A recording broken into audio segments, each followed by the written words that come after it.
Kursk से आया ये वीडियो जेलेंस्की की सबसे बड़ी हार बताया जा रहा है। इस वीडियो में नेटो को बेइज्जत करने वाली तस्वीरें हैं। इस वीडियो में यूक्रेन के टुकड़े टुकड़े करने वाला इरादा है। इस वीडियो में रूस बता रहा है कि जेलेंस्की युद्ध हार चुके हैं। ये कुर्स्क का सूजा इलाका है और यहाँ पुतिन की जीत का ऐलान कर दिया गया है।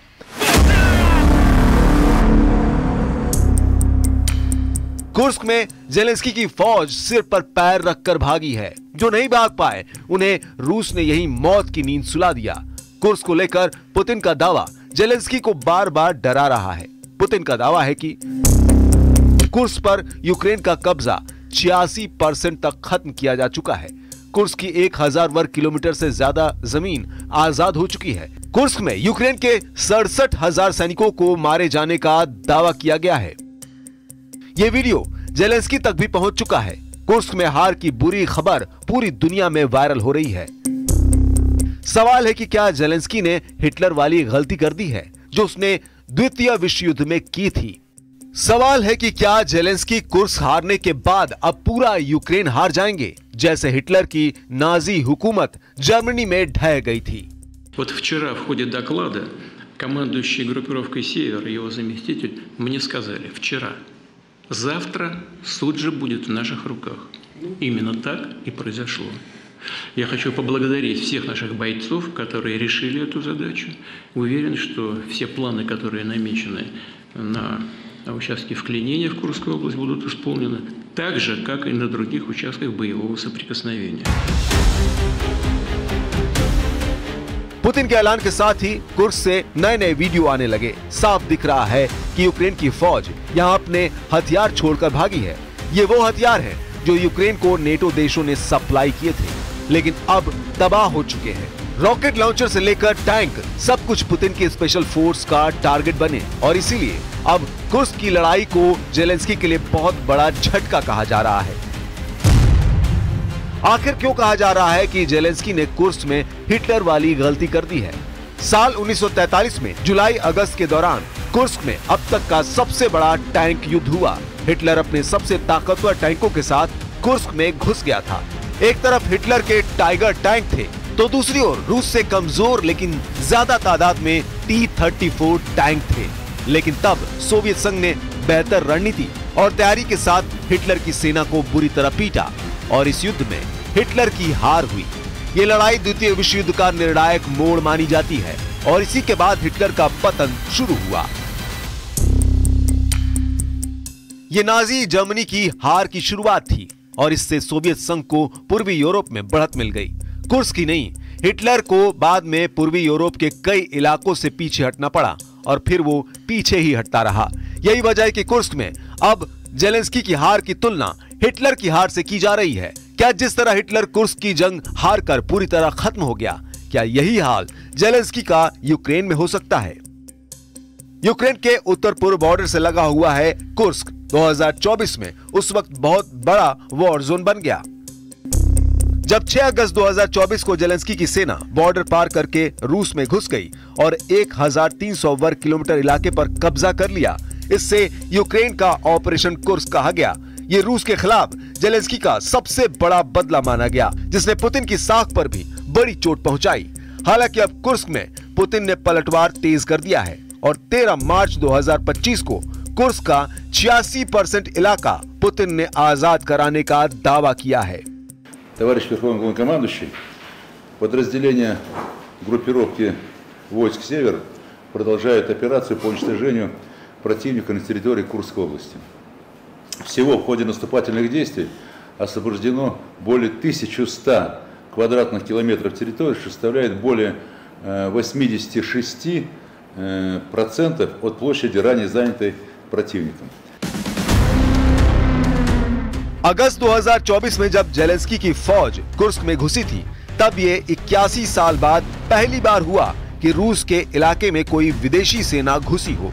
ये बात पुतिन के लिए बहुत कड़वाहट से भरी रही है और कुर्स्क को वापस हासिल करके इस वक्त पुतिन से ज्यादा खुश कोई नहीं होगा। इसी का जायजा लेने के लिए पुतिन ने फैसला किया कि वो खुद कुर्स्क जाएंगे।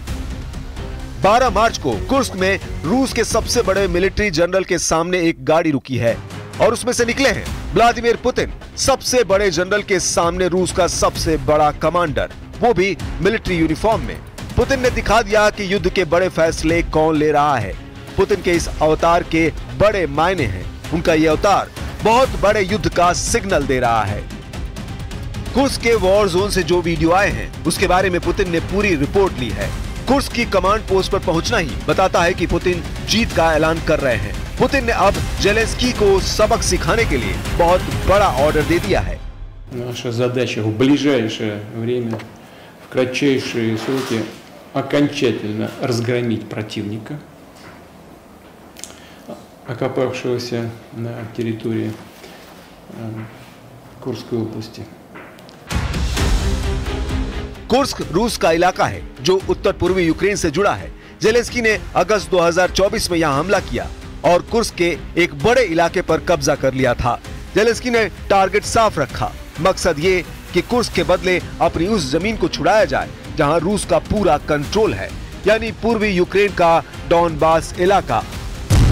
रूस का अभी यूक्रेन के 4 बड़े इलाकों पर कब्जा है। इसमें डोनेस्क है, लुहांस्क है, ज़पोरिजिया और खेरसान तक का इलाका है, यानी पूरे पूर्वी यूक्रेन पर इस वक्त पुतिन की आर्मी का कंट्रोल है। ये यूक्रेन का करीब 20% हिस्सा है जिसे पुतिन छोड़ने के लिए राजी नहीं होंगे। जबकि जेलेंस्की की ख्वाहिश रही है कि कुर्स्क के बदले वो इन इलाकों को किसी भी तरह आजाद करा ले, यानी जेलेंस्की इलाके के बदले इलाके वाली डील करना चाहते हैं। Киевский режим ставил целью создания в Курской области так называемого стратегического плацдарма для использования потом его в качестве разменной монеты в возможных переговорах с Россией. Кроме того, украинское руководство пыталось использовать вылазку на территорию Курской области, чтобы остановить продвижение наших группировок войск и оттянуть наши войска с Донбасса. Но данные замыслы противника полностью провалились. रूस ने 3 साल के युद्ध में यूक्रेन के जिन जिन इलाकों पर कब्जा किया है उसे लेकर दोनों तरफ हजारों नहीं लाखों सैनिकों की मौत हुई है। ये दावा तो खुद यूक्रेन की तरफ से भी किया जाता है। यूक्रेन के मोर्चों को संभालना अब जेलेंस्की के लिए बहुत मुश्किल होता जा रहा है। कई फ्रंट ऐसे हैं जहां यूक्रेन की सेना के चारों तरफ मौत मंडरा रही है, यानी दोनों तरफ रूस की फौज ने उन्हें घेर लिया है। Всі почули з Росії дуже передбачувані, дуже маніпулятивні слова Путіна у відповідь на ідею тиші на фронті. Він фактично готує відмову станом на зараз. Путін, звісно, боїться сказати прямо президенту Трампу, що хоче продовжувати цю війну. Хоче вбивати українців. इस वक्त पुतिन को हराने के लिए जेलेंस्की से ज्यादा नेटो बेचैन है।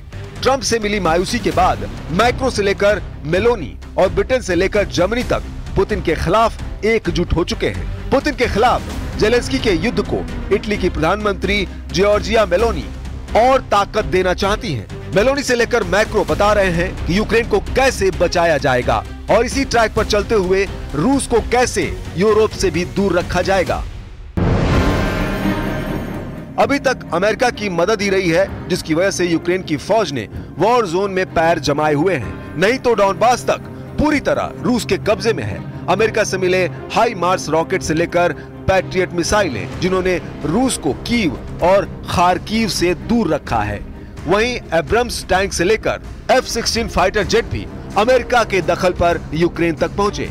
हालांकि पुतिन ने इन दोनों हथियारों को नाक रगड़ने पर मजबूर कर दिया है। सवाल है कि कुर्स्क में मिली हार के बाद जेलेंस्की को बचाने का जोखिम अब कौन कौन उठाने के लिए तैयार होगा, क्योंकि पुतिन का गुस्सा तो अब यूक्रेन के टुकड़े टुकड़े कर देगा। रूस इसकी गारंटी कुर्स्क के युद्ध में दे चुका है।